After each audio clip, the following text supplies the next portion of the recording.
जय माता दी। बड़ों को मेरा चरण स्पर्श और छोटों को मेरा प्यार। मैं एस्ट्रोलॉजर प्रियंका भारद्वाज स्वागत करती हूँ आप सभी का अपने इस यूट्यूब चैनल पर और आशा करती हूँ कि आप सभी लोग स्वस्थ होंगे और मस्त होंगे। और मैं पूरी उम्मीद करती हूँ कि अक्षय तृतीया पर जो मैंने आपको बताया है वो आप करेंगे या कर चुके होंगे। ये वीडियो कब आपको मिलेगी तो उससे आपको कितना लाभ हुआ ना, ये प्लीज़ ज़रूर बताइएगा, क्योंकि जब भी आप उपाय करके नीचे कमेंट करते हैं ना, दिल को बड़ा सुकून होता है, बहुत तसल्ली होती है। ऐसा लगता है कि किसी के लिए तो कुछ अच्छा कर पाए, क्योंकि देखिए मेरे लिए अपॉइंटमेंट्स लेना हर किसी की पॉसिबल नहीं है और मैं फ्री अपॉइंटमेंट्स नहीं लेती हूँ। मैं आपको ओपनली क्लियरली बोल रही हूँ, क्योंकि मुझे वो मीठी मीठी बातें करके ज़्यादा बोलना नहीं आता कि भाई मैं आपको यहाँ हाँ कर दूँ और फिर मैं आपके फ़ोन भी नहीं उठाऊँ, मुझे ये सब नहीं आता है। तो मैं बहुत क्लियर बोल रही हूँ कि मैं फ्री अपॉइंटमेंट्स नहीं लेती, फ्री सेशंस नहीं लेती हूँ। लेकिन आप लोग कमेंट करेंगे जब भी मुझे लगेगा, लाइव आती हूँ जब भी, तो मैं आप लोगों के कमेंट्स में से ही मैं क्वेश्चंस आप लोगों के उठाती हूँ। तो वीडियोस के साथ हमारे जुड़े रहिए रेगुलर। जय माता दी, या कमेंट्स में कुछ भी जो भी आपको अच्छा लगे वो लिखिए। नहीं समझ में आता तो वो भी लिख सकते हैं। ऐसा नहीं है कि आप लोग अगर बुराई कर देंगे तो मैं उस चीज़ को कि नहीं ये तो गलत बोल रहा है। अगर आपको मेरी बात कोई बुरी लगती है या नहीं समझ में आया तो बताइए ज़रूर, क्योंकि मैं यहाँ पर आके अपने विचार आपको बताती हूँ और जब तक आप मुझे अपने विचार नहीं बताएंगे मुझे कैसे पता चलेगा। आज मैं अब आपसे बात करूंगी गंगा सप्तमी को लेकर। गंगा सप्तमी का पर्व यानी कि माँ गंगा के पृथ्वी पर अवतरण के उत्सव के रूप में मनाया जाता है। इस दिन माँ गंगा की पूजा की जाती है और साथ ही गंगा स्नान का भी बहुत बड़ा विधान है। पौराणिक कथा के अनुसार गंगा सप्तमी के दिन गंगा माता धरती पर अवतरित हुई थी। श्री राम के वंशज यानी कि भगीरथ उन्हें बहुत कठोर तपस्या करके धरती पर लेकर आए थे। कथा के अनुसार राजा भगीरथ ने अपने पूर्वजों को मुक्ति दिलाने के लिए देवताओं से मदद मांगी थी। तब देवताओं ने ब्रह्मा तपस्या का सुझाव उन्हें दिया था, जिसके बाद ब्रह्मा जी की कठोर तपस्या करके उन्होंने ब्रह्मा जी से माँ गंगा को पृथ्वी पर ले जाने का वरदान भी मांगा था। तब अनेकों कठिनाइयों के बाद माँ गंगा पृथ्वी पर अवतरित हुई और उनके पवित्र जल से भागीरथ के पूर्वजों को मुक्ति मिली। यूं तो राजा ने नियमित जो आज के दिन का महत्व है वो यही है कि अगर हम गंगा स्नान करते हैं तो बहुत ही उत्तम होता है। वैसे तो कहा जाता है कि अगर रोज़ाना नियमित गंगा स्नान भी किया जाए तो बहुत बढ़िया है, लेकिन इतना गंगा जल हमारे पास होता नहीं है। तो इसीलिए हम कहते हैं समय समय पर गंगा स्नान, हम बताते हैं ना कि आज ये तिथि अच्छी है या ये दिन अच्छा है तो गंगा स्नान करिए, तो समय समय पर ज़रूर करना चाहिए।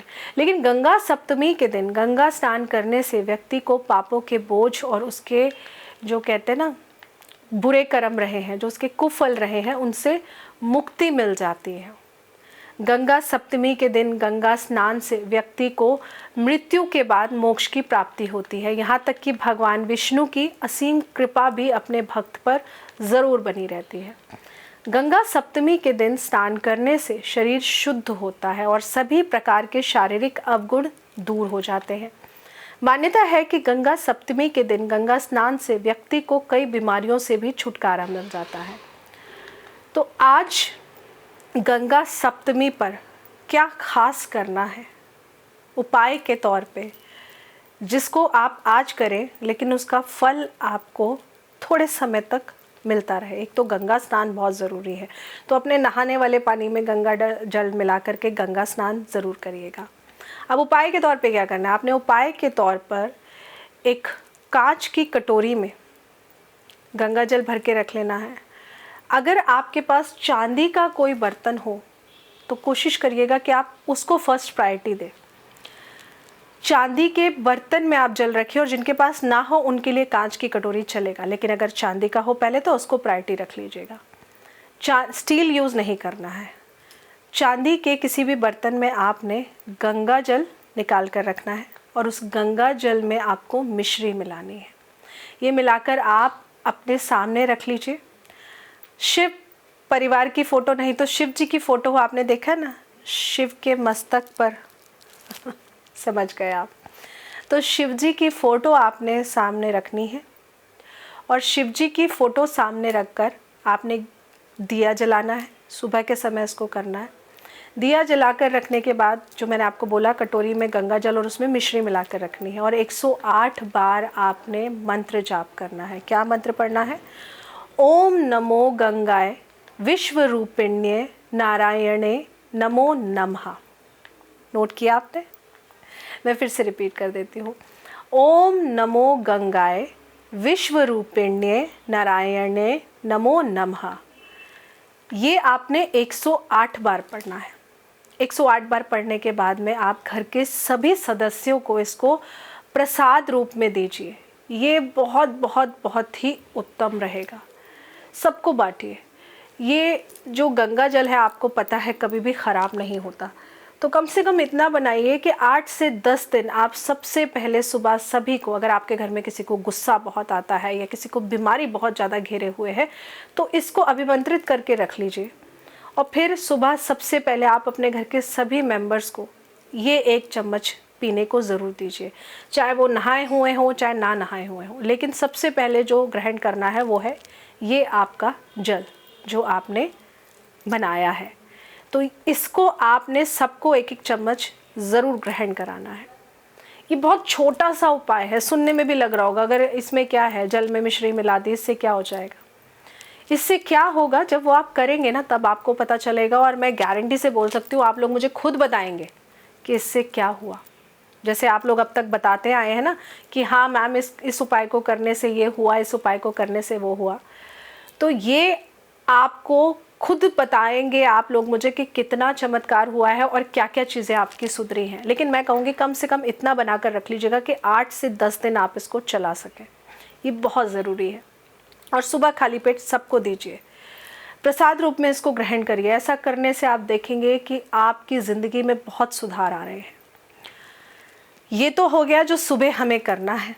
अब शाम को हमें क्या करना है?